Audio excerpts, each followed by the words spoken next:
Tá bom, vamos lá, pessoal. Então, quero falar com vocês hoje a respeito de uma peça específica, também que tem grande incidência aí no exame da ordem, tá? Que são os memoriais. Então, memoriais aqui é uma outra peça, que nós vamos ver que ela tem uma boa incidência aí, talvez umas peças mais cobradas no exame ou nos exames da ordem que se passaram aí, que ficaram para trás, tá? Então, vamos aqui trabalhar com os memoriais. Vamos ver, primeira coisa aí, o primeiro item. Qual que é o cabimento? Deixa eu diminuir essa. Cabimento, né? Então, quando cabe memoriais? Cabimento dos memoriais. Antes de eu falar do cabimento, tá? Só para eu fazer uma contextualização, eu pressuponho que vocês já sabem isso, mas só para eu caminhar aqui para não cair do nada no cabimento aqui. Bom, a gente sabe que o processo penal, então, ele se inicia com a denúncia ou a queixa. Inicia-se o processo penal, então, através da denúncia ou da queixa, o juiz recebe essa denúncia ou a queixa, ordena a citação do réu, e aí a primeira peça que aparece dentro desse contexto, dessa sistemática aqui, na linha do tempo do processo penal, é a resposta à acusação lá do artigo 396 e 396-A, que inclusive nós já falamos a respeito dela. Recebida a defesa, a resposta à acusação, ou defesa preliminar, ou defesa prévia, dependendo de qual procedimento que nós estamos aí, o juiz, nós arrolamos testemunha, né? O juiz, ele vai designar uma audiência chamada de audiência de instrução e julgamento. Tá? E nessa audiência, como o próprio nome já diz, de instrução e julgamento, o ideal é que acontecesse, que ocorresse ali a instrução, ou seja, colhesse todas as provas que fossem necessárias e, terminando essa colheita de provas, o juiz abriria a palavra ali para a acusação pelo prazo de 20 minutos e para a defesa também pelo prazo de 20 minutos, né, podendo ser prorrogado esse prazo aí, se houver necessidade, para que eles fizessem as suas alegações finais. E realizadas, então, alegações finais, o juiz já daria sentença na própria audiência. Essa é a sistemática, ou era a sistemática que buscou-se aí se instaurar no processo penal. Acontece que na prática as coisas não acontecem assim, e existe a possibilidade, não é só uma questão de prática, mas uma questão legal também, que encerrada a audiência de instrução e julgamento, ou o juiz determina alguma diligência, e aí aparece a necessidade dos memoriais, ou então, ali, o código vai falar para a gente, lá no parágrafo 3º do artigo 400, vamos lá, artigo 403, desculpem, parágrafo 3º vai dizer assim: o juiz poderá, considerada a complexidade do caso ou o número de acusados, conceder às partes o prazo de 5 dias sucessivamente para a apresentação de memoriais. Nesse caso, terá o prazo de 10 dias para proferir sentença, tá? Então, essa é outra hipótese que o juiz, considerando, então, a situação fática, ali a complexidade do caso, ele abre prazo para a apresentação dessa peça que nós estamos aqui vendo, chamada, então, de memoriais, tá? Então, quando nós falamos do cabimento, aqui nós vamos dar a referência normativa, ó, está aqui no artigo 403, parágrafo 3º, ou então no 404, parágrafo único. 403 ou 404, parágrafo único. 403 nós acabamos de ver, que é a seguinte hipótese: o juiz considerando aqui a complexidade, ele abre prazo de 5 dias sucessivamente, primeiro a acusação, posteriormente a defesa, para a apresentação de alegações finais. E o 404, parágrafo único, vai dizer, realizada em seguida a diligência determinadas partes, a diligência determinada, as partes apresentarão no prazo sucessivo de 5 dias suas alegações finais por memoriais, e no prazo de 10 dias o juiz proferirá sentença. Então vejam aqui, pessoal, nós temos duas hipóteses de cabimento nessa primeira etapa aqui. A primeira, então, está no artigo 403, parágrafo 3º, e qual no 404, a segunda, parágrafo único. Como é que eu sei quando é um, quando é outro? Olhando para o caso, olhando para o caso concreto, tá? Então, você olha para o caso concreto. E aqui eu já trago uma dica para vocês para a identificação da peça, que também não existe nenhuma situação. O problema, ele vai começar narrando que o sujeito foi acusado de tal crime, teve inquérito policial, o Ministério Público ofereceu denúncia, rolou testemunhas, a defesa teve a oportunidade de apresentar resposta à acusação, onde também arrolou as suas testemunhas, foi realizada a audiência de instrução e julgamento. E aqui que vem, a partir daqui, ó, a gente vai ter que decidir se vamos para o 403, parágrafo 3º, ou para o 404, parágrafo único, tá? O problema, ele vai terminar por aqui. Teve audiência de instrução e julgamento. Bom, se teve audiência de instrução e julgamento, e o problema já de cara ali ele diz que houve audiência de instrução e julgamento, e o Ministério Público, geralmente, eles usam inclusive essa expressão, o Ministério Público apresentou suas derradeiras alegações. Nada mais é do que o Ministério Público apresentou as suas alegações finais ou memoriais, mas geralmente a prova traz essa expressão. O Ministério Público apresentou suas derradeiras alegações. E vai falar daí que você foi intimado no dia tal.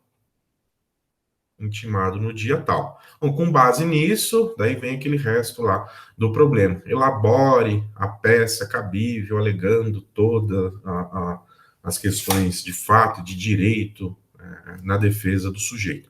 Bom, se terminou assim, olha só, está falando que o MP apresentou as suas derradeiras alegações e você foi intimado.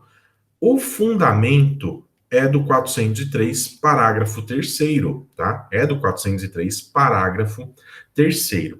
Por que não é do 404? Porque não falou nada de diligência. Olha só, o 404, ele vai falar assim, ó.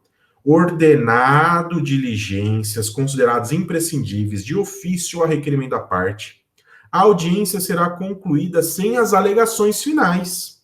E daí vem realizada em seguida a diligência determinada, as partes apresentarão no prazo sucessivo de 5 dias as suas alegações finais.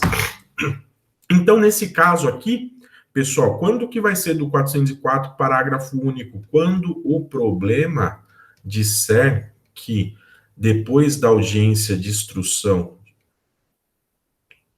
e julgamento, aconteceu diligência, tá? Então, houve diligência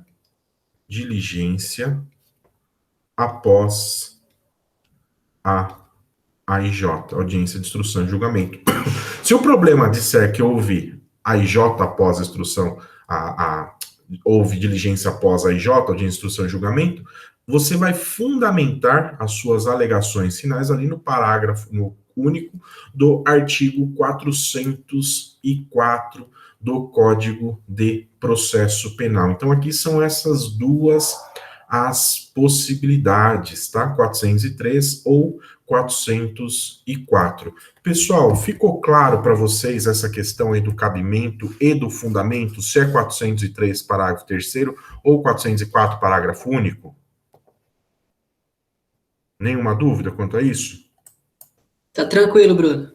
Então, ótimo. E aqui, pessoal, eu falei que ia dar a dica, né? Então, e não foi, talvez, tão claro assim, para eu ver qual que é a peça. Vejam, eu tenho um momento aqui processual, então, que é posterior à denúncia. Então, eu tenho um momento posterior à denúncia. Basicamente, só cabe duas peças nesse momento processual posterior à denúncia.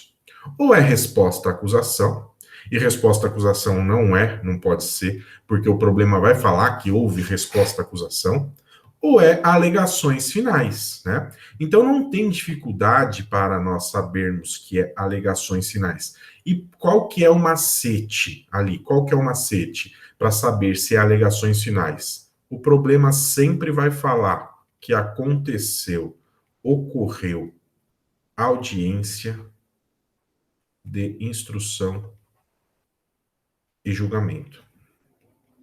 Audiência de instrução e julgamento. Audiência de instrução e julgamento. Mas não tem o quê? Mas não tem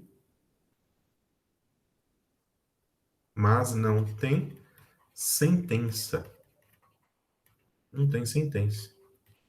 Olha só, gente, não dá para errar a peça aqui, tá? Não dá para errar a peça. O problema, se ele trouxer aqui, houve audiência de instrução e julgamento, mas ainda não tem sentença, é memoriais, é alegações finais. Não tem como nós fugirmos disso, não tem como nós escaparmos disso, tá? Então não vamos errar isso aí.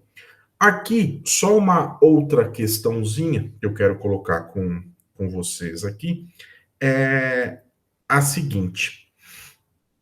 No procedimento do júri ou da lei de drogas, por exemplo, são procedimentos especiais, a lei de drogas e o procedimento do júri, elas não falam a respeito dos memoriais, a respeito das alegações finais. Então, você está dizendo que não tem alegações finais no procedimento do júri ou da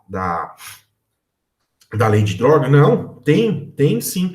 Mas e aí, como é que é o fundamento? A gente vai aqui para o artigo 394, pessoal, e vai lá no parágrafo 5º.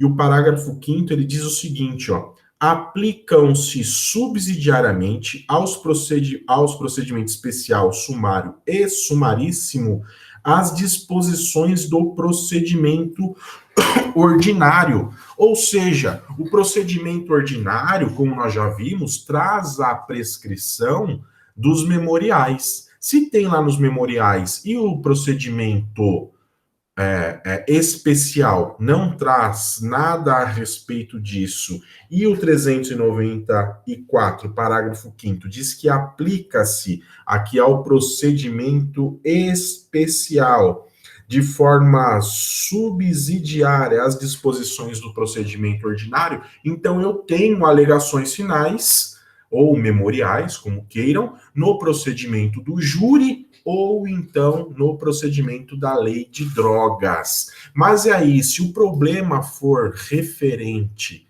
ao procedimento do júri ou lei de drogas, a identificação da peça é a mesma, tá? Você vai estar diante de uma situação que houve audiência de instrução e julgamento, mas ainda não tem sentença. O que vai mudar? O que vai mudar nesse caso, pessoal, é só a fundamentação. A única coisa que muda é a fundamentação.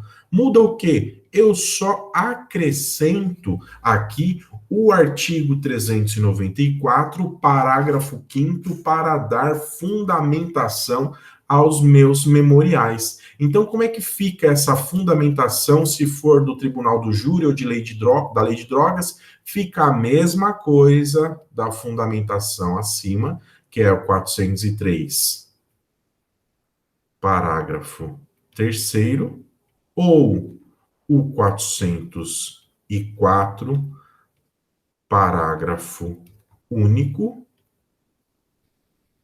mais o artigo 394, parágrafo 5º, tá? Então, a única coisa que você vai acrescentar é o 394, parágrafo 5º. Você vai ver qual que é a hipótese aqui. Bom, teve audiência de instrução e julgamento e o juiz abriu prazo para manifestação, é o 403, combinado com o 403, parágrafo 3º, combinado com o 394, parágrafo 5º. Agora, houve audiência de instrução e julgamento. E ao final da instrução e julgamento aconteceram diligências. Teve requerimento de diligências ou o juiz de ofício determinou diligências. E a diligência aí, como é que fica a minha fundamentação? É o 404, parágrafo único, mais o 394, parágrafo 5º. Então, o que muda se for procedimento do júri ou de drogas nos seus memoriais? A fundamentação. Por enquanto, a fundamentação, tá? Que você vai acrescentar na sua fundamentação o artigo 394, parágrafo 5º aqui do CPP. Tranquilo até aqui? Tranquilo.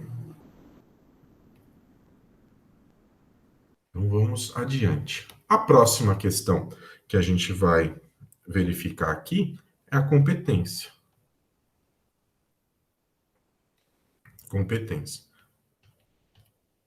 Competência também não tem como errar a competência, tá? Não existe a dificuldade. A peça aqui, os memoriais, eles sempre serão dirigidos a quem? Ao juízo da causa. Dirigidos ao juízo da causa. Então, ela sempre será dirigida ao juiz da causa. Como é que eu sei qual é o juiz da causa? É só ler o problema. Falar que o sujeito vai lá no começo e vai estar. O Wesley foi denunciado perante a terceira vara criminal da comarca do Rio de Janeiro, tá? Então, não tem dificuldade também para achar, para verificar a competência, tá? Não existe dificuldades para nós verificarmos ali a competência. A competência sempre vai achar ali no seu probleminha, ver aonde a denúncia foi dirigida. A denúncia foi dirigida para a terceira vara criminal da comarca de Bragança Paulista. Você vai endereçar os seus memoriais para a terceira vara criminal da comarca de Bragança Paulista. Não tem erro, gente, não existe erro quanto a isso. Tem uma questão aqui que eu quero tratar com vocês, embora eu acho que seja mais difícil cair, eu nunca vi cair, né? Mas vamos lá, enfim. Bom, legitimidade, né? Quando a gente está falando de legitimidade, quem tem legitimidade para propor as alegações finais, para oferecer alegações finais? E vocês podem pensar aí, bom, é o réu, não é? O réu tem legitimidade para propor alegações finais. Todo mundo pensou que é o réu? Muito provavelmente todo mundo falou, é o réu, é a pessoa que está sendo processada, pode propor alegações finais. Embora eu nunca tenha visto na OAB, imaginem que trate-se ali de uma ação penal. O Ministério Público também tem, ele se manifesta em alegações finais, mas a gente já exclui, porque a gente não está do lado do Ministério Público aqui, da acusação. Mas imaginem que você está pelo querelante, numa hipótese de ação penal privada.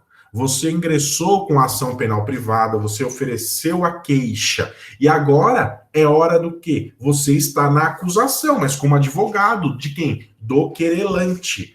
você vai apresentar alegações finais pelo querelante. Vejam, eu só estou alertando vocês que isso pode acontecer para vocês darem uma olhada, tá? Vocês falam, o Bruno não falou esse negócio para mim, falou que só a defesa pode apresentar alegações finais. Eu não vou entrar aqui, ensinar vocês a fazerem uma alegação final em se tratando de ação penal privada, se você estiver pelo querelante. Só estou lhe advertindo, lhe dando a dica que eventualmente nunca caiu, mas eventualmente pode cair aí memoriais você estando pelo querelante. E nesse caso, se você estiver pelo querelante, tá?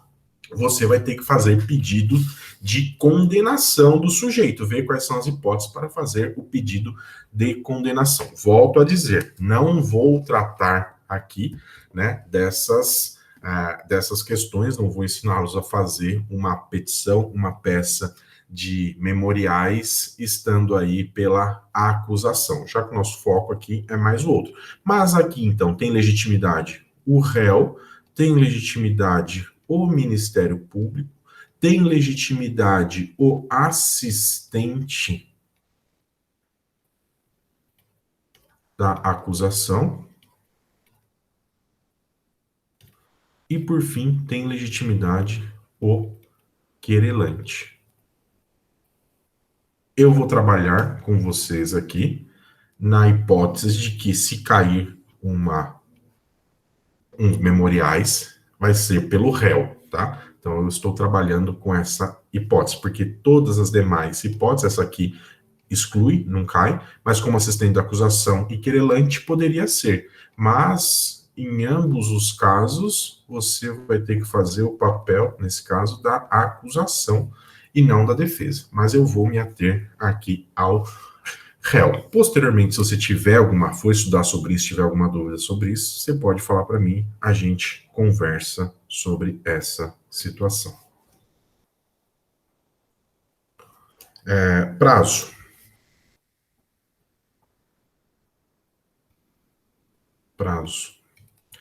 Prazo, gente, 5 dias, tá? Então, prazo é de 5 dias. Lembrando só a regrinha lá da contagem dos prazos, nós estamos diante de prazo processual, né? De modo que exclui o dia de início e inclui o dia do final. E é necessário nessas hipóteses, então, já que nós temos um prazo fatal aqui, que a sua petição, que é o seu memoriais, lá os seus memoriais, traga a data. Você não pode se resumir a escrever no final, como muitos fazem, né? Data, ou é local, né? Local, data e advogado. Não, você tem que colocar a data. Então você coloca lá, hoje é 21/7/2021. Você coloca a data. É claro que a data correta. Geralmente o problema pede para você datar, colocar a datação no último dia de prazo, né? Então você vê qual que é o último dia de prazo. Bom, começou a correr o prazo aqui hoje, dia 21/7, né? Eu excluo o 21/7 e começo no dia 22. 22 quinta, 23 sexta, 24 sábado, 25 domingo, 26 segunda, 5 dias. Então, qual que é o prazo? Dia 26 vai ser o dia fatal. Não se esqueçam de colocar a data, embora pontue pouquinho, pontua, tá? Gente, até aqui, alguma dúvida que nós vamos começar a falar a respeito das teses e pedidos que podem ser feitos e que devem ser feitos nos memoriais. Até aqui, alguma dúvida? Alguma pergunta? Beleza. A Sueli perdeu só o comecinho aí, depois você dá uma olhadinha, Sueli, que é pouca coisa, tá? Que você perdeu, não compromete o restante da da nossa aula. Então vamos lá, a partir de agora nós vamos ver aqui então teses e requerimentos. Teses e teses e requerimentos. Aqui eu já vou fazer esse parênteses aqui, ó, que nós estamos falando dos procedimentos do rito comum e especial. Logo, eu estou fazendo uma exceção aqui, que eu vou falar depois, exceto o júri. Porque no júri os requerimentos são outros, são diferentes. Então, quando eu falar para vocês, agora eu vou falar de memoriais no júri. Aí a gente fala de memoriais no júri. Por enquanto, eu vou tratar aqui das teses de requerimento que podem aparecer no rito comum, tá? E no especial, os demais especiais aí. Geralmente no especial aparece alguma coisa de droga aqui. Mas vamos lá adiante então. Teses e requerimentos, tá? Bom, volto a dizer, se a acusação tem legitimidade para apresentar os memoriais, por óbvio que existem teses, ou existiria teses aqui da acusação, e a acusação ela buscaria a condenação, né? Não é o nosso caso aqui, nós vamos apresentar as teses e os requerimentos que são atinentes à defesa. E a primeira hipótese, então, ou a primeira tese que você deve argumentar se existe, é de nulidade. Nulidade processual. É a primeira coisa que deve aparecer, tá? Se tiver aí, claro, desde que tenha, né? Você não vai inventar. É de nulidade processual.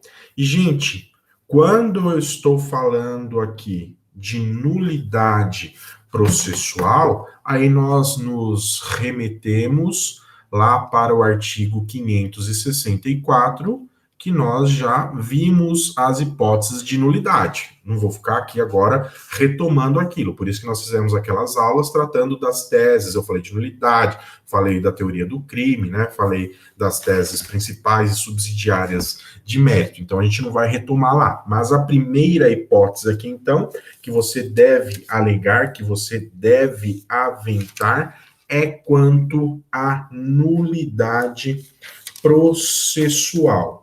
Vejam, quando a gente fala de nulidade processual, existe uma gama ampla de nulidades que podem acontecer. Eu vou trazer para vocês aqui uma que mais aparece, tá? Uma que mais aparece, ou duas, na verdade, que mais elas costumam aparecer aqui. A primeira é quanto ao interrogatório. Interrogatório.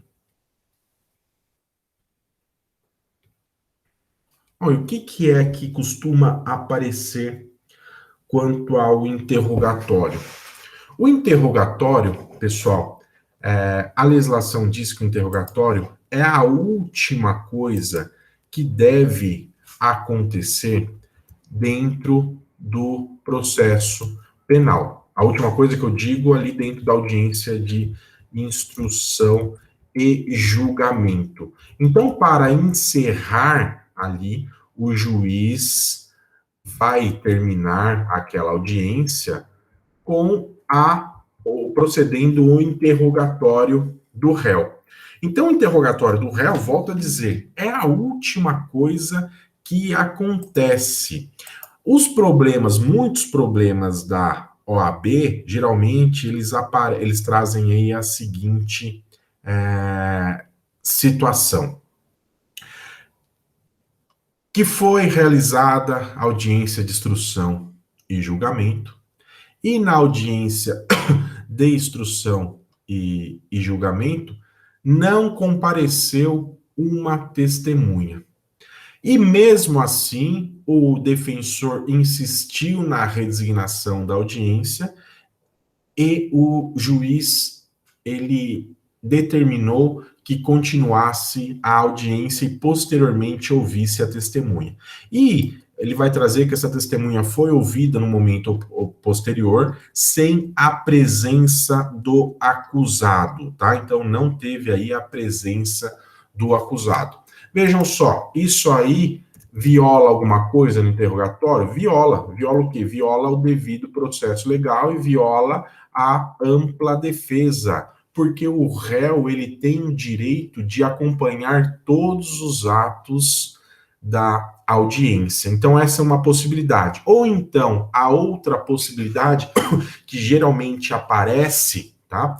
É a seguinte, que o réu ele estava ausente na audiência de instrução e julgamento, tá? O réu estava ausente na audiência de instrução e julgamento. E o advogado, ele solicitou que o juiz redesignasse a audiência de instrução, não se conformou com aquilo. Mesmo assim, o juiz procedeu com audiência de instrução e julgamento.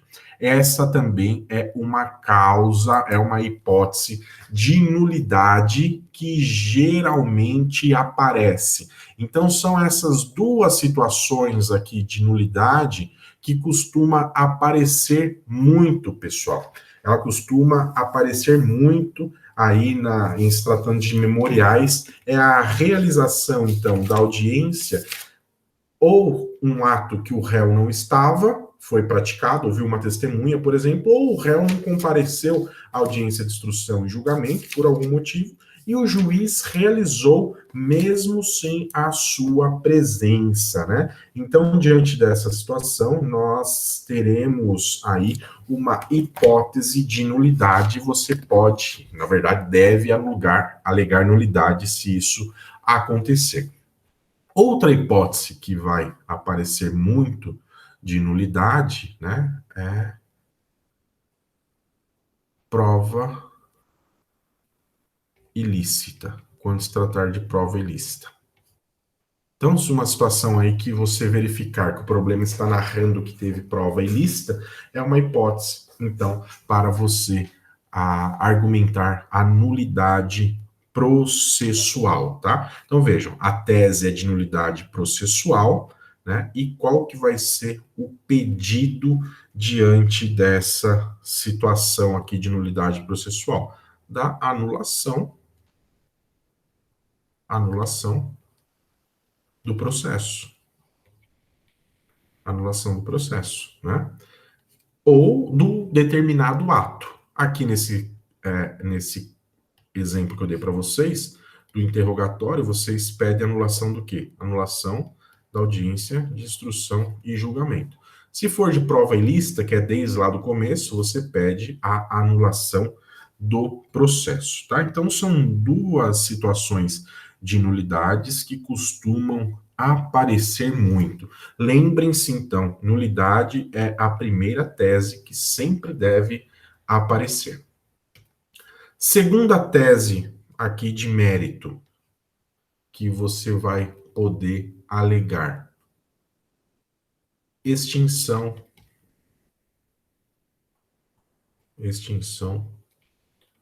de punibilidade. Extinção de punibilidade. Bom, extinção de punibilidade. Aonde está extinção de punibilidade? São as hipóteses que estão no artigo 107 do Código Penal. O artigo 107, então, traz quais são as circunstâncias, quais são as situações que levam à extinção de punibilidade. Duas mais recorrentes nas provas da OAB, que mais costuma acontecer. Uma mais disparada, acontece muito, inclusive foi o que nós estudamos aqui ontem, né, que é a prescrição. Prescrição é uma hipótese. E uma outra hipótese aqui de extinção de punibilidade, acontece com menor frequência, mas não deixa de acontecer, é a hipótese de abolitio criminis. Hipótese de abolitio criminis, tá? Bom, a hipótese de abolitio criminis aqui, o que que é? É uma legislação nova, uma hipótese de lei nova, legislação nova, que deixou de considerar aquele ato anteriormente praticado como criminoso, tá? Nessa situação, então, eu tenho uma lei posterior que deixou de colocar aqui este fato, tá?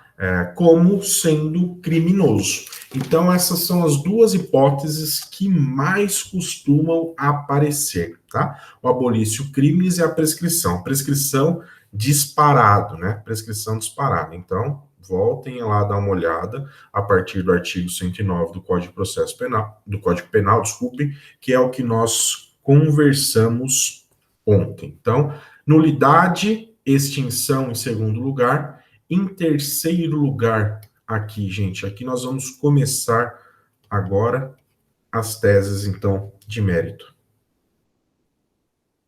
E aqui, só, deixa eu voltar aqui, esqueci de colocar. Se você argumentar uma tese de mérito, desculpe, uma tese de extinção de punibilidade, qual que é seu pedido?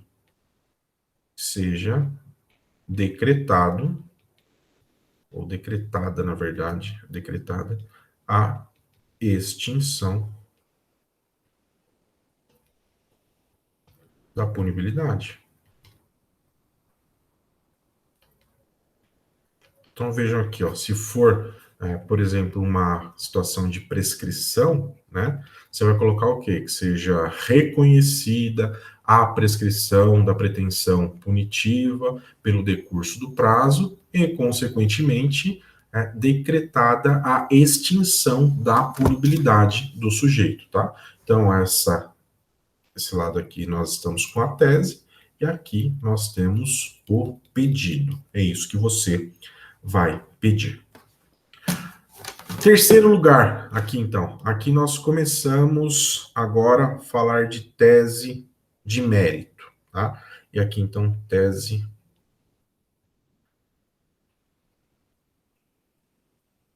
de mérito. Então vamos lá.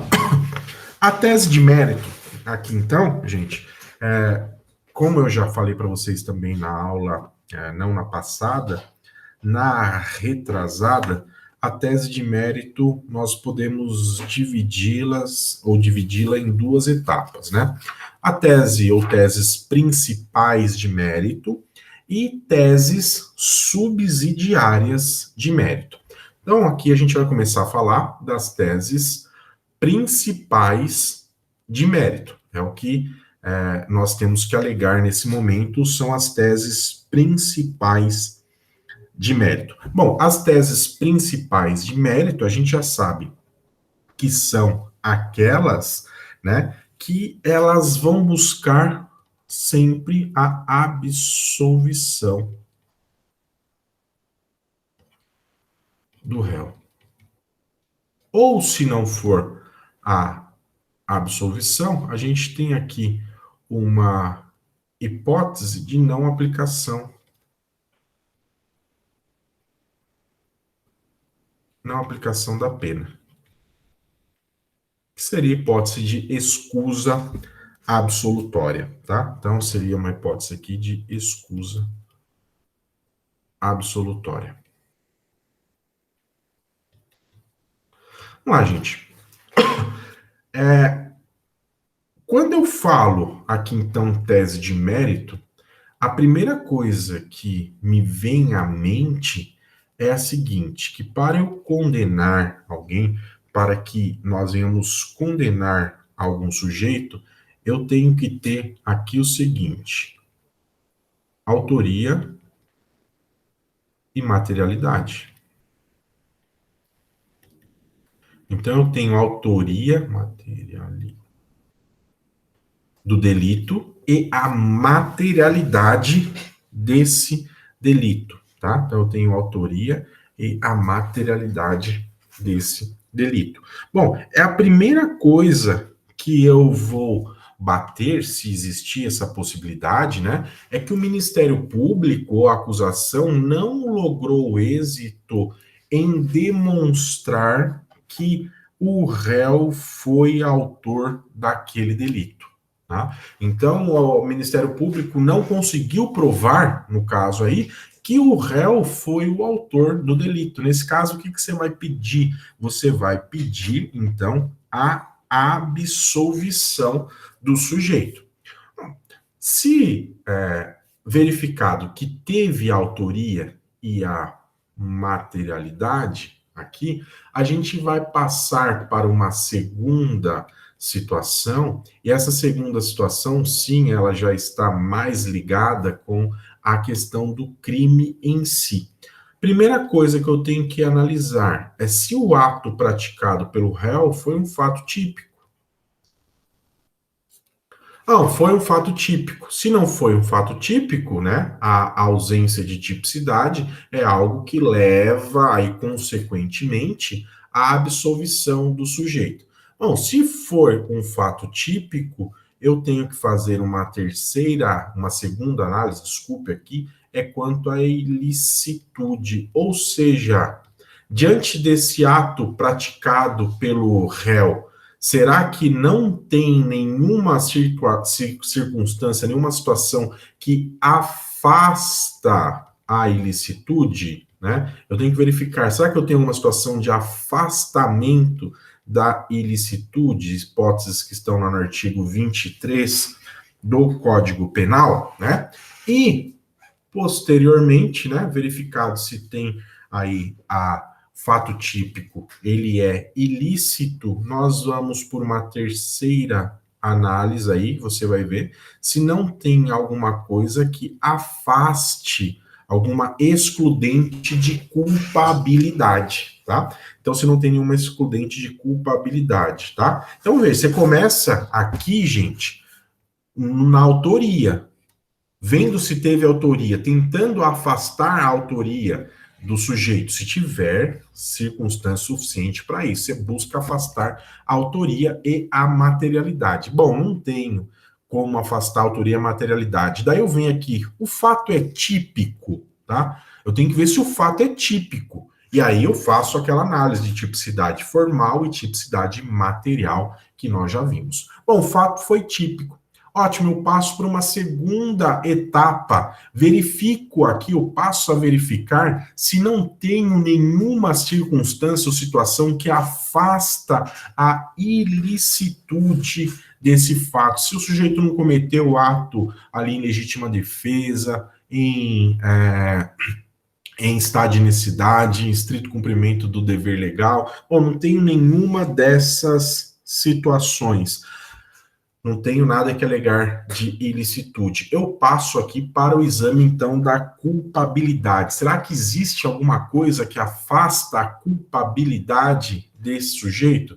Bom, se eu tiver, eu vou alegando cada uma dessas circunstâncias, cada uma dessas situações, né? Aqui, quando a gente fala de fato típico, lembrem-se que muitas vezes aparece uma situação até que o fato ele pode ser típico do ponto de vista formal, mas não se esqueça de fazer a análise da tipicidade material. E aqui, muitas vezes cai sobre o crime impossível. Quando a gente fala de fato típico, uma das teses aparece sobre o crime impossível. A ilicitude são as hipóteses lá do artigo 23 do Código Penal, né? E depois vai ter os desdobramentos, cada um, mas na grande maioria das vezes cai legítima defesa do artigo 25 ou estado de necessidade do artigo 24. E situação de culpabilidade aqui, geralmente costuma cair inexigibilidade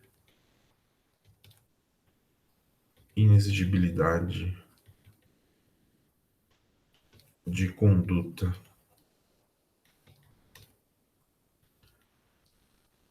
diversa. Inexigibilidade de conduta diversa. Então, é o que mais aparece, são circunstâncias que mais aparecem. E, por fim, aqui uma outra dica para vocês, quando eu estou tratando dessas hipóteses, vocês fiquem atentos se o fato for típico, ilícito e culpável, aí façam uma análise de dolo e culpa.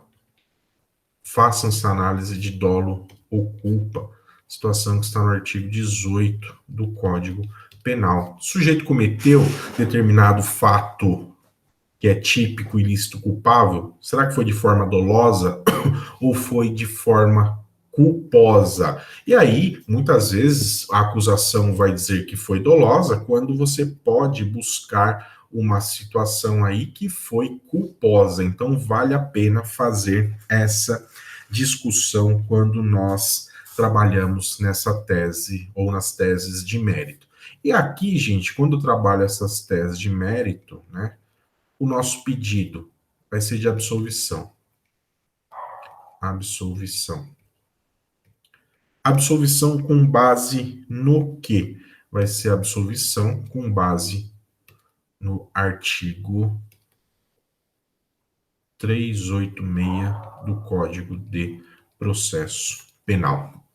Então, vai ser absolvição com base no artigo 386 do Código de Processo Penal.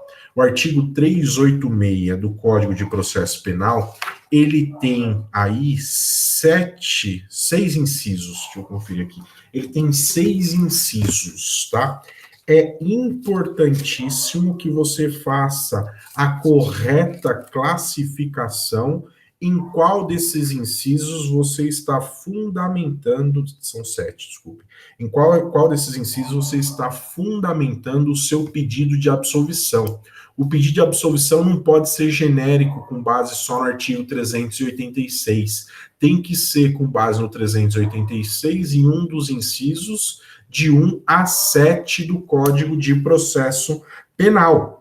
Eu vou passar por cada um deles aqui com vocês. Olha só, 386. O juiz absolverá o réu, mencionando a causa na parte dispositiva, desde que reconheça. 1. Então, olha só, o juiz absolverá o réu. 1. Quando está provada a inexistência do fato. Então, ficou provada a inexistência do fato. Se a sua tese for que ficou provada que o fato não existiu, inciso 1. 2. Não haver prova da existência do fato. Vejam, vocês conseguem ver a diferença nessas duas situações? No 1, ficou provado que o fato não existiu. No 2, não existe provas da existência do fato. São circunstâncias, são situações diferentes. 3, não constituir o fato infração penal, tá? Então, não constituir o fato infração penal. Então, pessoal, olha só, se a minha tese é de atipicidade, se eu estou falando que aquele fato, ele não é típico, eu vou vir aqui no inciso 3, não constitui o fato infração penal. 4, estar provado que o réu não concorreu para infração penal. E o 4 ou 5, ele tem a semelhança também, mas são diferentes. Olha só, 3, volto aqui, desculpe, o 4, não estar provado que o réu não concorreu para infração penal. 5, não existir prova de ter o réu concorrido para infração penal. Vejam que tem diferença. No 4, ficou provado, demonstrou que o réu não participou da infração penal. Por quê? Porque ele estava hospedado no hotel tal, na hora tal, eu apresentei lá as documentações de hospedagem, eu arrolei as testemunhas lá do hotel que falaram, os trabalhadores do hotel, que ele estava se hospedado lá na hora que o crime aconteceu, de modo que não podia ser ele, ficou provado que não foi ele. O 5, olha só, não existe prova de ter o réu concorrido para infração penal. Pode até ser ele, mas o Estado, o Ministério Público provou isso? Não, não provou. São situações diferentes? São situações diferentes. 6. Existirem circunstâncias que excluam o crime ou isente o réu de pena. Olha só aqui, então existem circunstâncias que excluam o crime ou isente o réu de pena. Daí ele cita o artigo 20, 21, 22, 23, 26, o primeiro artigo 28, todos do Código Penal. Então aqui a gente vai ter hipóteses de erro, né? Ele vai trazer as hipóteses de erro, ele vai trazer as hipóteses de legítima defesa, nós vamos entrar aqui. Ele traz a hipótese do 26, parágrafo 1º, que é a causa de inimputabilidade, e o 28, que é uma causa de embriaguez. Olha só, todas essas circunstâncias aqui, nós vamos pedir o quê? A absolvição quando existam circunstâncias que excluam o crime ou isentem o réu de pena. Nós vamos vir para esse pedido aqui. E, por fim, não existir prova suficiente para a condenação. Aqui é uma hipótese, então, de falta de provas para a condenação.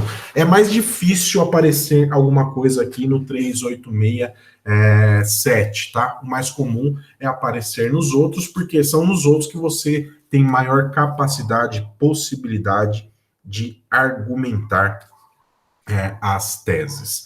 Então, aqui nós estamos falando de teses de mérito e teses de mérito que levariam à absolvição. Até aqui, dúvidas?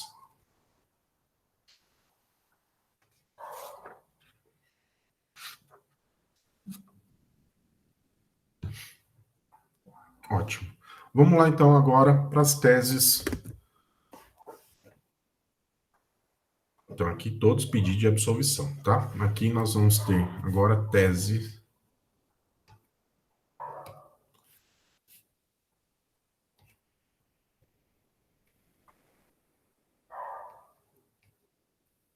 subsidiária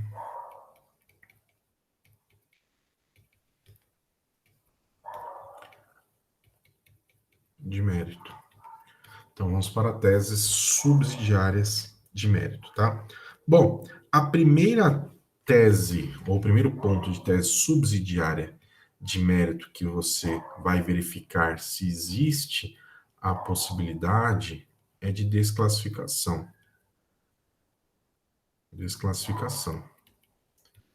Então, eu vou buscar aqui, nesse caso, a desclassificação de um crime mais grave para um crime menos grave, tá? Então, eu busco a desclassificação do tipo penal mais grave para um tipo penal menos grave. Então, por exemplo, o sujeito foi denunciado por roubo e você entende que é um furto, tá?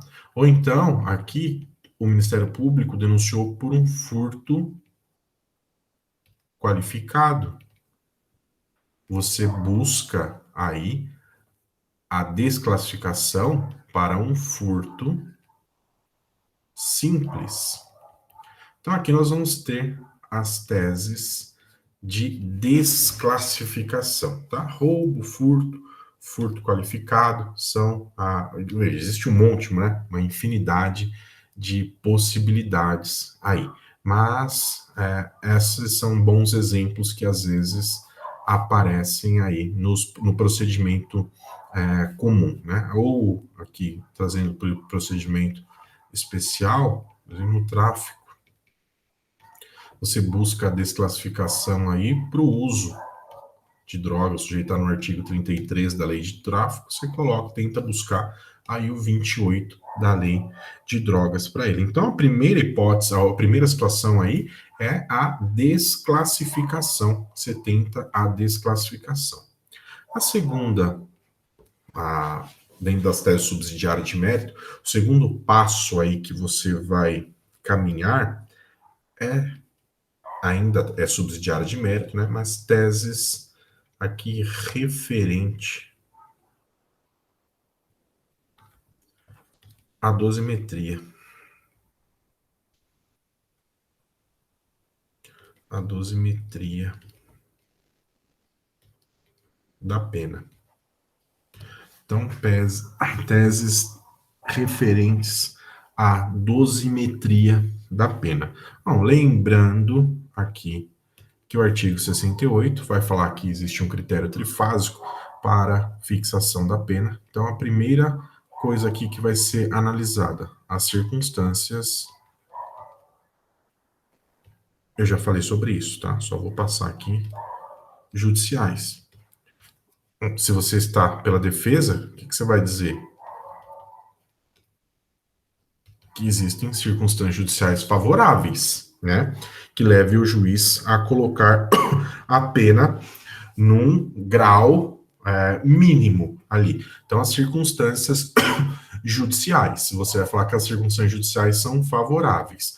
Volto aqui a dizer para vocês nesse momento. Quando se fala em circunstâncias judiciais, muitas vezes aí vai falar que o Ministério Público diz que o sujeito é reincidente, então você pode ter que discutir aí que o cara não é reincidente, com base no artigo 63 do Código Penal, ou ainda existe uma possibilidade de dizer que o cara ele possui maus antecedentes.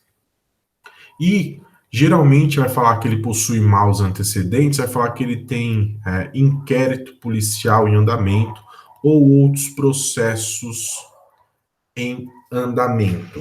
Eu já trouxe aqui, já disse para vocês, que inquérito policial ou processos em andamentos não são situações que deixam o sujeito com maus antecedentes, porque precisava que estivesse trânsito em julgado.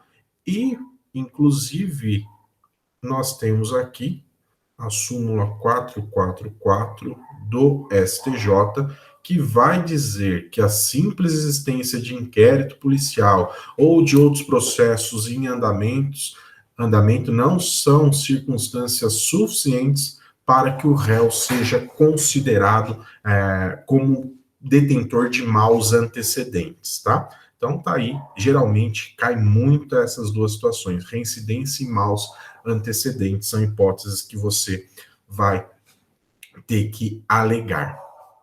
Isso na primeira fase, então, da fixação da pena. Na segunda fase da fixação da pena, nós temos as circunstâncias judiciais, na segunda nós temos as agravantes, artigo 61 e 62 do Código Penal, e as atenuantes.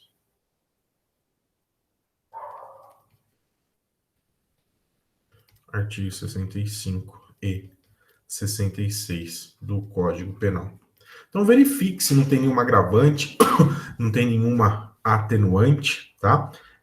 Aparece bastante, costuma aparecer muito aqui como atenuantes, ser o réu menor de 21 anos na data do fato, é uma atenuante. Então verifique se o problema trouxer ali data de nascimento, tá? Data de nascimento. Você dê uma olhada quantos anos tinha o réu na data dos fatos e vai lá no artigo 65 e vê em qual inciso que isso vai, em qual a linha que isso vai encaixar. E outra atenuante que costuma aparecer aí, às vezes, é de confissão espontânea. Confissão espontânea. São as duas que costumam ter maior incidência, tá? Então, aí, reincidência, agravantes, e aqui, por fim, a última etapa, causas de aumento ou diminuição de pena. Diminuição de pena, tá? É a última fase, caso de aumento ou diminuição de pena. Vejam só, aqui, gente, não dá para a gente abordar todas as situações também, mas são aquelas hipóteses lá que mais costumam aparecer aqui, diz que em determinada situação o juiz ele pode diminuir a pena de 1/3 a 2/3. Por exemplo, na hipótese de tentativa, artigo 14 do Código Penal. Diz que o juiz pode reduzir a pena de 1/3 a 2/3. Qual que é o nosso papel aqui, quando nós estamos nessa hipótese, nessa situação de causas de aumento e de diminuição de pena? É nós argumentarmos no sentido do juiz ele diminuir ao máximo a pena, tá? Então, a argumentação aí vai ser no sentido do juiz reduzir ao máximo, tá? Então, eu quero uma redução de 2/3, porque ele não percorreu um longo caminho do crime, tá bom? Então, a gente precisa verificar essa situação. Sempre buscar a maior diminuição possível. Então, isso costuma aparecer muito em hipótese de tentativa. Outra situação que vocês devem ficar muito espertos, gente. Olha só, prestem atenção nisso aqui, por favor, que isso aqui costuma cair muito, tá? Vou colocar até um asterisco aqui, porque isso aqui tem que ficar esperto. É que o Ministério Público, ele pede causas de aumento de pena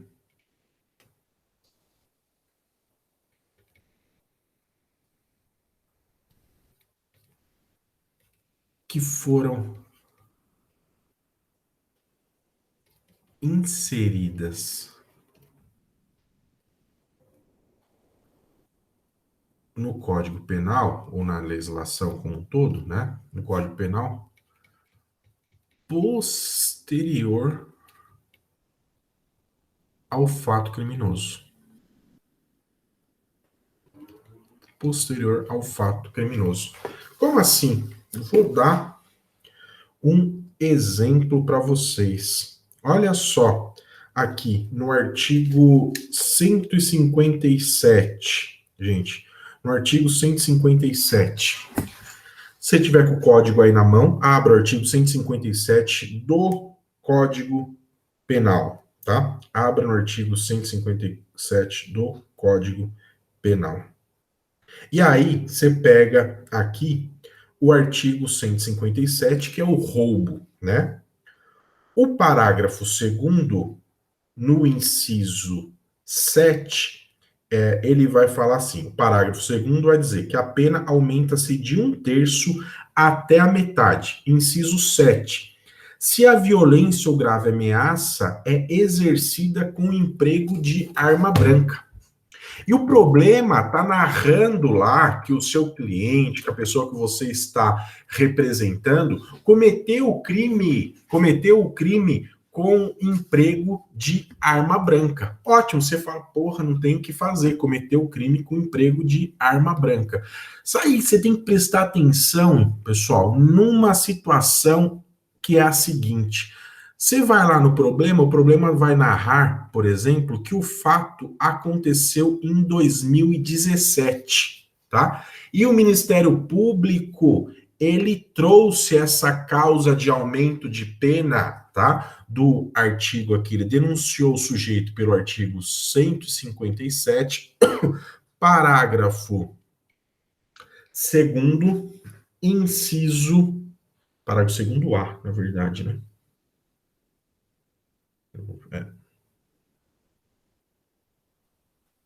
Não, parágrafo 2º só. Parágrafo 2º, inciso 7º, aqui, do Código Penal. Por quê? Porque ele cometeu em 2017 um crime de roubo com porte de arma branca. Eu pergunto para vocês, tá correta essa denúncia do Ministério Público?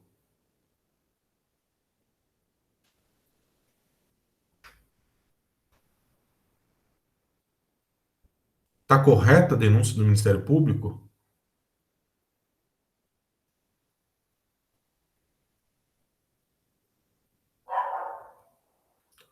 Não pode estar correta, né? E isso aqui costuma cair muito, tá? Costuma cair muito. O que está de errado aqui? Está de errado que o inciso 7 ele foi acrescentado em 2019. O fato delituoso aconteceu em 2017. A gente sabe que a lei penal ela não retroage senão para beneficiar o réu, de modo que ao tempo do cometimento da infração, tá? Ao tempo do cometimento da infração, não existia esse inciso 7. O seu acréscimo posterior não pode servir para aumentar a pena aqui do seu cliente de 1/3, que vai dizer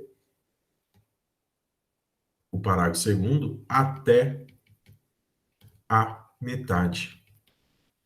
Pessoal, isso aqui cai direto, tá? Cai direto. Tomara que caia uma questãozinha assim, uma situação assim, porque você vai matar na hora. Cai direto essa situação, tá certo? Então, fiquem espertos nisso, que nessa terceira etapa da dosimetria da pena, considerar as causas de diminuição e de aumento de pena, uma eventual aí aparecimento, surgimento de um caso de aumento de pena que não existia na época do cometimento do crime, tá bom? Então, guardem isso que vocês vão se sair bem. Ótimo. E aqui, então, quando a gente vê que as circunstâncias do artigo 150, do artigo 59, que a gente já viu, as circunstâncias judiciais são favoráveis.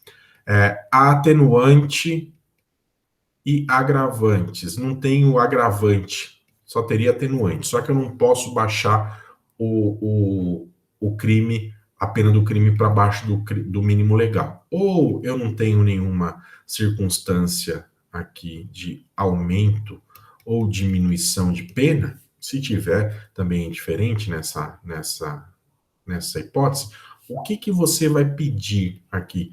Qual que é o seu pedido? É a fixação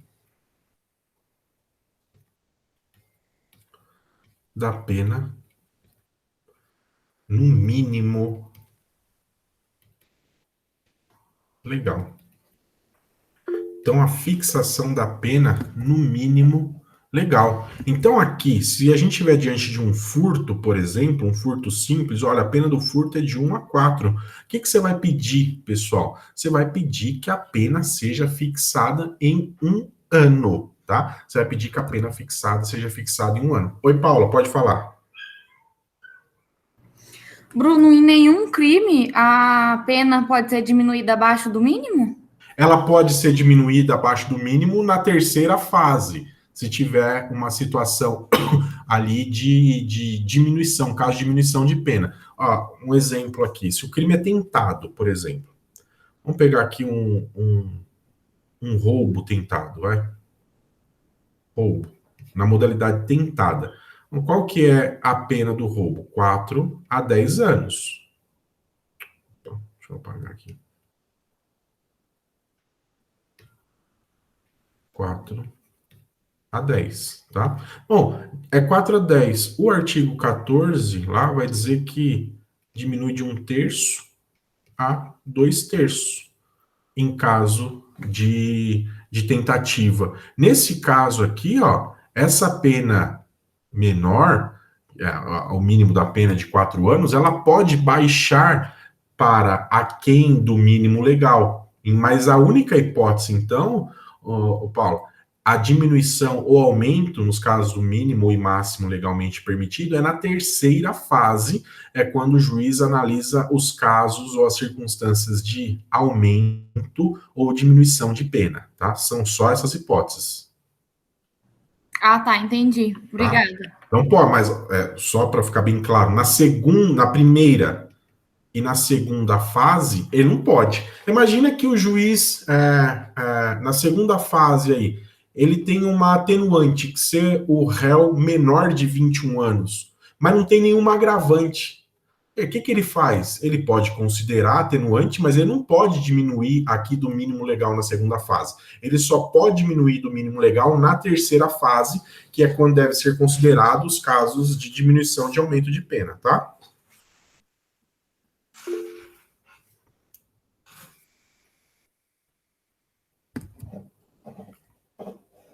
Bom, então, aqui, gente, você vai pedir, o seu pedido é a fixação da pena num mínimo legal, né? Você vai pedir, então, a sua fixação da pena no mínimo legal aí, porque não tem nenhuma circunstância, na verdade, para que o juiz agrave essa pena.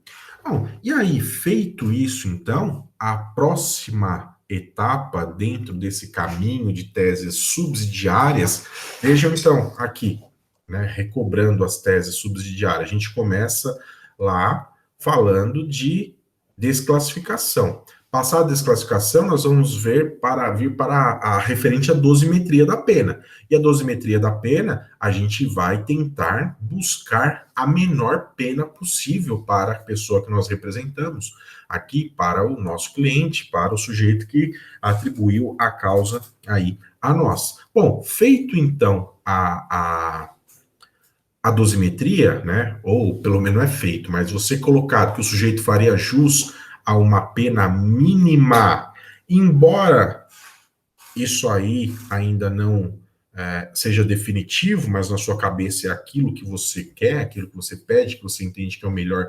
direito para o seu cliente, você vai poder argumentar uma outra circunstância, uma outra situação, que é o regime prisional. Que é o regime, então, prisional, tá? Então, olha nesse exemplo que eu dei para vocês, que o furto era de 1 a 4 anos, e na sua argumentação, o réu faz jus aí, então, a pena de 1 ano. Ele vai pegar a pena mínima. Bom, 1 ano. Se ele vai ter pena de 1 ano, o que eu vou pedir para ele aqui? Que regime prisional? Regime aberto. Bom, como é que eu sei quais são esses regimes, né? Vai lá no artigo 33, ou como é que faço a fixação aqui do regime. A gente já estudou isso também, né? Você vem aqui no artigo 33 do Código Penal, né?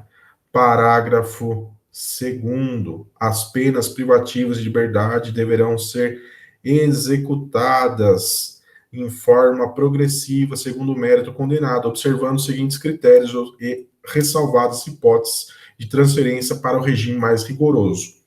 A. O condenado a pena superior a 8 anos deverá começar a cumpri-la em regime fechado. É hipótese? Não. Ele foi condenado em 1 ano. O condenado não reincidente, cuja pena seja superior a 4 anos, não exceda 8, poderá, desde o princípio, cumpri-la em regime semiaberto. É hipótese? Não. Ele foi condenado a 1 ano, ou pelo menos o argumento que ele deveria ser a 1 ano. C. O condenado não reincidente, cuja pena seja igual ou inferior a 4 anos, poderá, desde o início, cumpri-la no regime aberto, tá?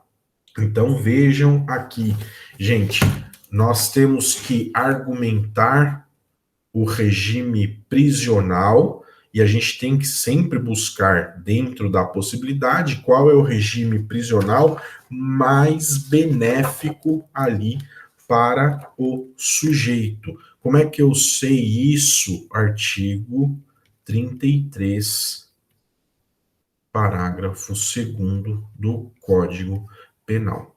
Geralmente, aqui, né, o que o examinador quer saber de você? Ele vai querer saber de você, depois de você ter feito esse raciocínio aqui da fixação da pena e a quantidade da pena ser fixada, se você sabe quais são as hipóteses em que o sujeito ele pode iniciar o cumprimento da pena no semiaberto ou no aberto, já que o fechado não é interessante para a gente, né? Então, semiaberto ou no aberto, já que o fechado não é interessante para a gente. Então, lembrem-se do artigo 33. Outra questão que vai cair, pode cair, que você vai ter que alegar aqui quando não fala em regime prisional, é do crime hediondo. Muitas vezes aparece essa circunstância, essa situação do crime hediondo. E por que que vai aparecer isso aqui do crime hediondo?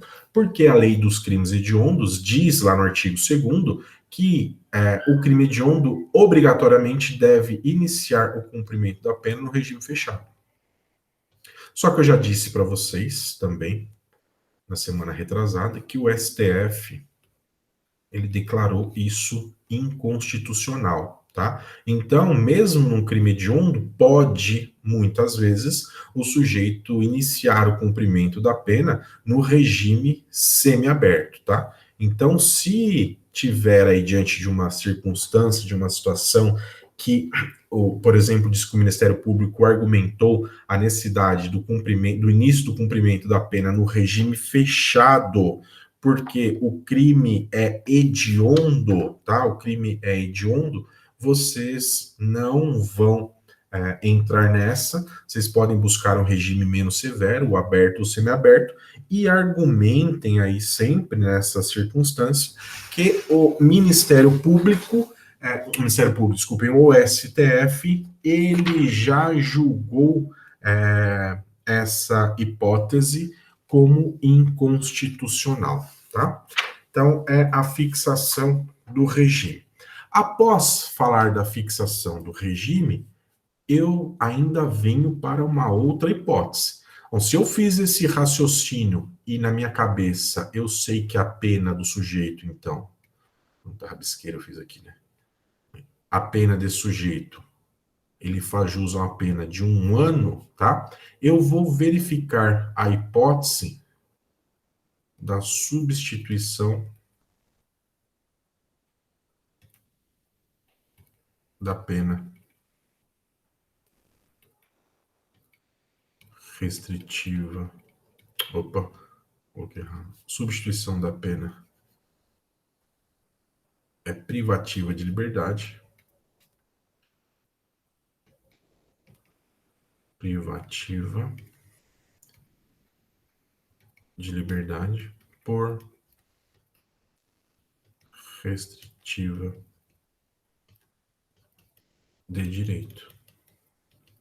E eu vou ter que argumentar aqui que ele tem direito à substituição da pena privativa de liberdade por restritiva de direito. Quando é que ele vai ter direito aqui, tá? A substituição da pena. Eu tenho que vir e dar uma olhada, a gente já estudou isso também, tá? No artigo 44 do Código Penal.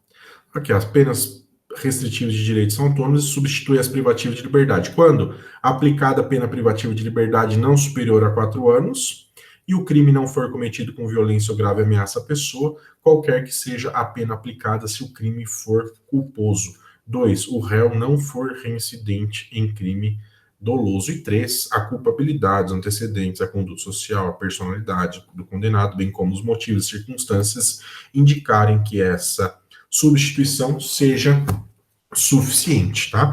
Então vocês vão se debruçarem aqui nesse momento em pedir a substituição da pena privativa, privativa de liberdade por restritiva de direito, argumentando o quê? Argumentando que o réu preenche os requisitos do artigo 44 do Código de Processo Penal, tá?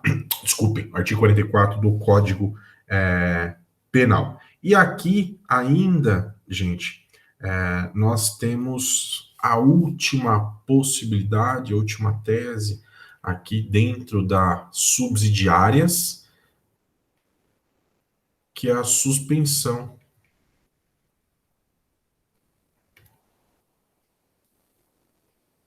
condicional da pena. Suspensão condicional da pena. Como é que eu sei se ele tem direito ou não à suspensão condicional da pena? Vou lá no artigo 77 do Código Penal e vejo se ele preenche os requisitos para a suspensão condicional da pena, tá? Então a gente vai lá verificar se ele preenche esses requisitos e, uma vez preenchidos os requisitos, nós pedimos então a suspensão condicional ou pedimos a aplicação da suspensão condicional da pena. E aqui nós encerramos as teses subsidiárias de mérito que podem aparecer, tá? Então essas são as teses subsidiárias de mérito que podem aparecer. Geralmente, pessoal, são todas que aparecem, tá? São todas essas possibilidades da tese subsidiária de mérito, tá? Com exceção da suspensão condicional da pena. Porque se couber a substituição do regime da pena privativa de liberdade por restritiva de direito, isso é melhor para o réu do que a suspensão condicional da pena, tá? Então, para por lá. Se não, do contrário, alega-se, argumenta-se todas essas teses, tá? Todas essas teses vão ser argumentadas. Até aqui, alguma dúvida? Amanhã eu vou postar para vocês o memoriais e amanhã nós nos reunimos aqui só para eu poder organizar junto com vocês as informações aqui para a realização, para a feitura dos memoriais. Mas eu não acabou ainda não, viu? Se não tem... Não, lembra, Sueli. Não, lembra sim. Amanhã, eu vou dizer, a gente, às 18h30, eu vou fazer uma aula aqui, vai ser um pouco mais rápido amanhã, eu vou mandar para vocês já as alegações, um caso, e amanhã eu vou só sentar e vou colocar aqui para vocês esquematizar esses memoriais, como é que isso funciona, como é que você vai identificar cada uma dessas teses, cada uma dessas situações, tá? Eu só vou abrir um outro arquivo aqui, porque o meu morreu aqui, acabou. Memória.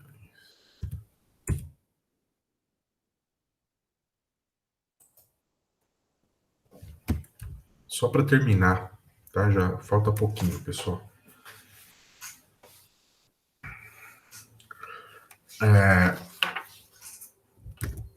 Aqui. Eu já falei para vocês que todas essas teses aqui, né? Então, elas podem perfeitamente ser cumuladas, tá? Você pode perfeitamente cumular. Elas podem ser cumuladas. Então, você pode ter tese principal de mérito e cumular com as teses subsidiárias de mérito. Então, elas não são excludentes. Bom, o que eu quero encerrar com vocês aqui? A seguinte situação, e uma diferença que nós vamos ter é aqui. Eu já adiantei para vocês que nós estávamos falando de memoriais que são apresentados no procedimento comum ou especiais com exceção do júri. Então, olha só, quando a gente tem aqui no procedimento... no procedimento teses principais, o que eu busco? Absolvição. Com base no que? No artigo 386 do Código de Processo Penal. Só que nós temos que ficarmos atentos, porque pode aparecer, como já apareceu, memoriais aqui no procedimento do júri, tá? Memoriais no procedimento do júri. E se aparecer memoriais no procedimento do júri, eu já disse para vocês no começo aqui que a fundamentação, qual que é? A fundamentação é no 403, parágrafo 3º, ou 404, parágrafo único, dependendo da hipótese, né? Mais o 394, parágrafo 5º, que diz o que o 394, parágrafo 5º? Que se aplica de forma suplementar o procedimento ordinário aos demais procedimentos, né? Então, no júri, primeira coisa que eu tenho que ver, a fundamentação. Fundamentação.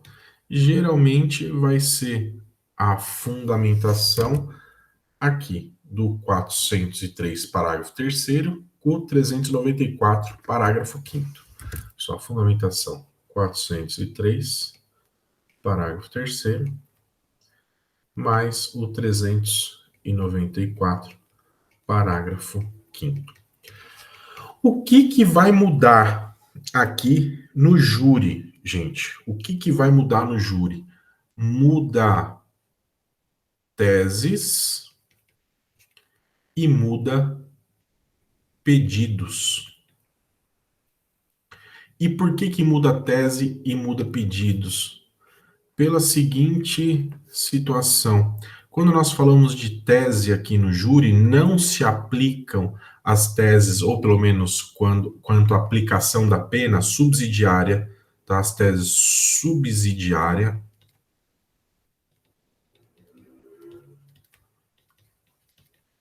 para fixação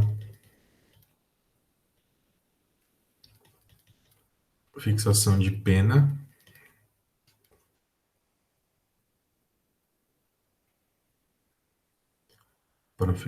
pena ou regime prisional. Vírgula, a única exceção. A não ser em hipótese de tese de desclassificação, já que eu explico tudo isso para vocês, desclassificação para outro crime que não seja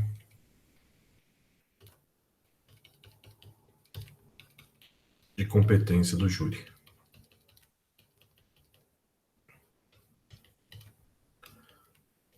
Guarde essa informação e já que eu trabalho ela com vocês aqui. Então vamos lá. O que pede-se quais são as teses do rito do júri, do procedimento do júri? Absolvição. Mas é a absolvição do artigo 386? Não é. Até porque nós temos um nome nessa absolvição. É a absolvição sumária aqui. Com base no quê? Não é nem no 386, nem no 397, tá? Que é muito utilizada lá na resposta à acusação. É com base no artigo 415 do Código de Processo Penal. Vou passar rapidamente aqui com vocês. Artigo 415 do Código de Processo Penal. Vai dizer assim: o juiz fundamentadamente absolverá desde logo o acusado, quando provada a inexistência do fato, provado não ser o autor ter praticado o fato não constituir infração penal, demonstrado o caso de isenção de pena ou de exclusão de crime. Então, olha só, gente, se a sua tese aqui no tribunal do júri pode ser qualquer uma das hipóteses que nós já trabalhamos aqui, pode ser negativa de autoria, você está falando que o sujeito não é autor, pode você estar falando que não é crime, pode você estar falando ali que ele agiu em legítima defesa, você vai fundamentar essas hipóteses de absolvição, que é chamada de absolvição sumária, no artigo 415 do Código de Processo Penal, e não no artigo 386, o qual nós já vimos, tá? Então, artigo 415. Essa é a hipótese. E quais são as teses aqui, então? O 415 vai dizer inexistência do fato, negativa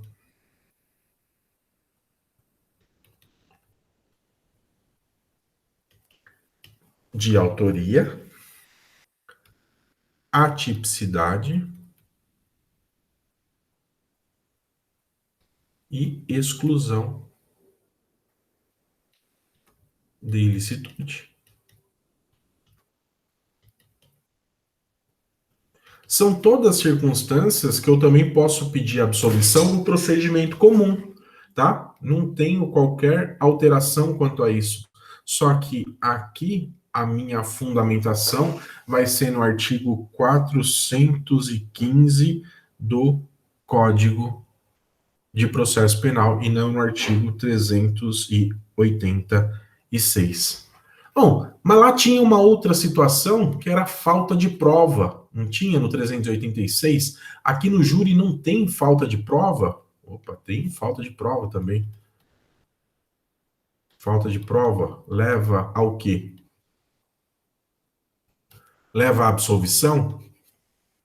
Falta de prova no júri não leva à absolvição. Leva ao quê? Aí a gente vai no artigo 414 do Código de Processo Penal. Não convencido da materialidade do fato da existência de indícios suficientes da autoria ou de participação, o juiz fundamentadamente impronunciará o acusado. Então, falta de prova é situação de absolvição sumária, falta de prova do quê? Olha só, da existência de indícios suficientes da autoria ou da participação, tá? Não se convencendo da materialidade ou da autoria. Então, não existe provas aqui, falta prova de autoria e da materialidade. O juiz absolve como absolve no procedimento comum? Não, o que o juiz faz?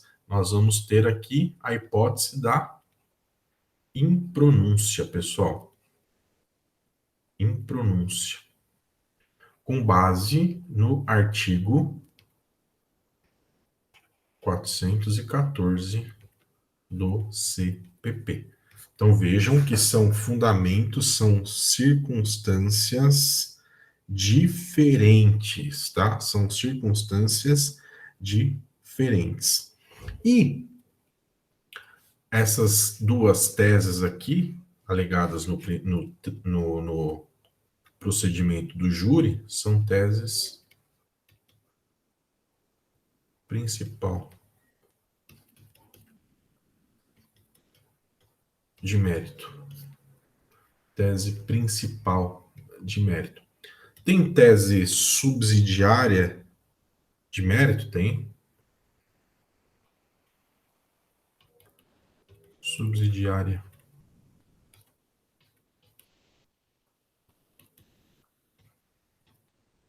O que eu tenho na subsidiária de mérito? Vou mudar a cor da caneta. Eu tenho a desclassificação.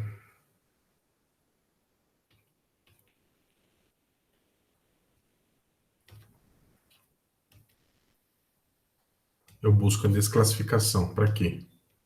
Outro crime de não competência do júri. Não competência do júri, tá? Então aqui, pessoal, eu vou ter uma tese subsidiária que é de desclassificação para outro crime de não competência do júri. Por exemplo, o réu, ele está sendo processado, foi denunciado pelo crime de homicídio tentado. Mas eu não concordo com essa classificação. Eu quero a desclassificação. Você quer desclassificar para o quê? Para lesões corporais. isso deixa de ser crime de competência do júri, passa a ser do juízo singular. Como é que eu vou fundamentar isso? Com o artigo 419. O artigo 419 do Código de Processo Penal diz que quando o juiz convencer em discordância com a acusação da existência de crime diverso do referido no parágrafo 1º do artigo 74 deste Código, são os crimes contra a vida, e não for competente para o julgamento, remeterá os autos ao juízo que seja. Então, aqui a hipótese de desclassificação, pessoal, e a desclassificação eu vou ter como fundamento o artigo 419 do Código de Processo Penal. E, por fim, ainda pode ser alegado aqui outra tese subsidiária de mérito. E aqui, pessoal, é o que eu falei que ia falar para vocês, né? Quando você fala de tese subsidiária de mérito, por exemplo, você está buscando tirar do 121, no Código Penal, que é o homicídio tentado, combinado com o artigo 14, para o artigo 129, tá? Nessa hipótese, então, você sai aqui do crime do júri, do competência do júri, e vem para o juiz singular. Essa é uma hipótese, então, que você pode alegar as outras teses subsidiárias de mérito do procedimento comum. Qual? Aqui, dosimetria da pena, por exemplo. Dosimetria da pena.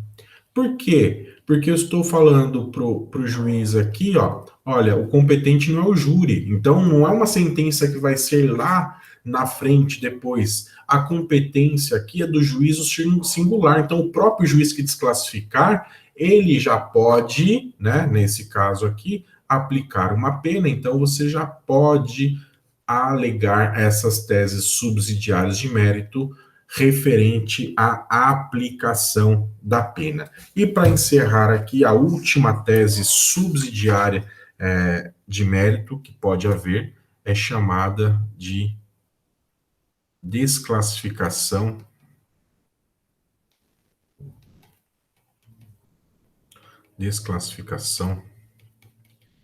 imprópria. Isso aqui pode acontecer muito no procedimento do júri, essa desclassificação imprópria, tá? Bom, a desclassificação imprópria, vejam só, é uma situação em que você vai buscar a desclassificação do delito, mas é para um outro delito, tá? Que seja de competência do tribunal do júri, tá? Vai ser de competência do tribunal do júri. Então, vejam aqui, você busca a desclassificação, nessa hipótese aqui, a primeira hipótese, por exemplo, você tem uma hipótese de homicídio qualificado. Você busca o quê? Afastar a qualificadora. Veja, você não está falando que vai sair do procedimento do júri. Vai continuar no procedimento do júri, é homicídio, mas você afasta a qualificadora, uma hipótese de desclassificação. Ou então, eu tenho aqui um homicídio, e a minha ideia é desclassificar para um infanticídio. O que o infanticídio é? Ele é menos grave. Mas ainda continua sendo um crime de procedimento do júri. Ainda continua sendo um crime de procedimento do júri. Então, essas hipóteses aqui de desclassificação, chamada desclassificação imprópria, tá? São as hipóteses em que eu vou combater, guerrear ali a tipificação. No entanto, a competência ainda permanecerá, ainda continuará sendo do tribunal do júri. Então, pessoal, caso caia aí para vocês memoriais, mas esses memoriais eles sejam aí dentro do procedimento do tribunal do júri, por favor, fiquem atentos aí à fundamentação dos seus pedidos. Você pode pedir absolvição? Posso pedir absolvição. Quando? Nas hipóteses do artigo 415 do Código de Processo Penal, não do 386. Bom, e se não tiver provas da materialidade da autoria, né? O que eu peço? Absolvição? Não, não é absolvição. O que eu vou pedir? É a impronúncia, com base no artigo 414 do Código de Processo Penal.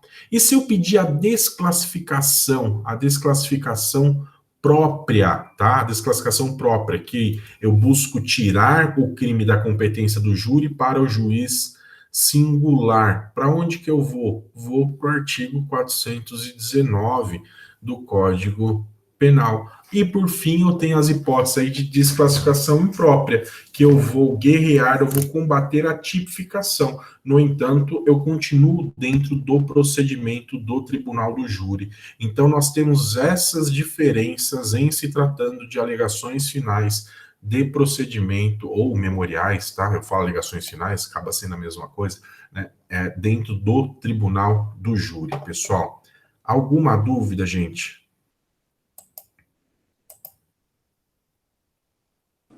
Não, meu querido.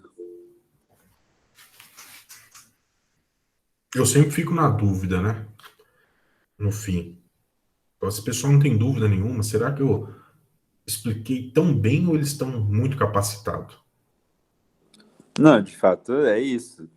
A Suelen gabaritou aqui, ó. Tudo fica muito lindo quando você está comentando, mas parece que eu sou acometido por uma deficiência cognitiva quando eu vou fazer exercício depois, né? Não é nada. Mas é aquilo, andar de bicicleta com rodinha é fácil, né? Vamos nos reunir amanhã para fazermos aqui, eu vou passar para vocês agora um problema, que vai ser, obviamente, de resposta e acusação, né? E amanhã a gente senta junto e faz essa organização, pode ser? Sim, E depois por vocês mim, fazem a sim. peça. Para Por você mim, ver sim, como é que foi. tranquilo. Então, marcado para amanhã, às 18h30, para nós trabalharmos isso aí. Já vou mandar daqui a pouquinho aqui para vocês, tá bom?